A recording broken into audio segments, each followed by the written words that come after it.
passing away last night. We never thought this would happen to our family, and it did. And this virus is really unforgiving and just attacks in really vicious ways. Joe Bruno says he, along with his brother, sister, and her husband, also contracted the virus.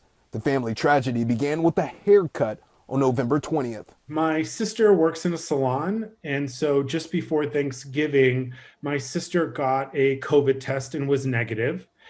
And she quarantined for 3 or 4 days after she got the negative test.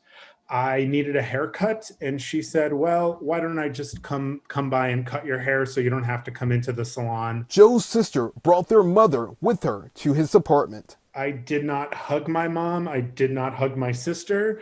My sister cut my hair. She was masked. All the windows were open. We were distanced in my apartment. And then they left. They were over for maybe 40, 45 minutes.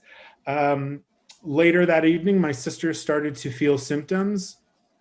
About 3 days later, I started to feel symptoms. With some people still planning to see their loved ones for Christmas, this family story is a reminder of what can happen. Had I made that sacrifice and, didn't spend 30, 40 minutes with my mom, they would still be here. We've got to double down on the public health measures we know work. So I would just think about what risk you're putting yourselves and others into when you leave your house to go to a family gathering. Mike and Carol Bruno left behind a powerful lesson of love in the final chapter of their lives that the coronavirus couldn't touch. I think the thing that gives us peace is knowing that my dad didn't know my mom passed away. To know that they went within less than 10 days of one another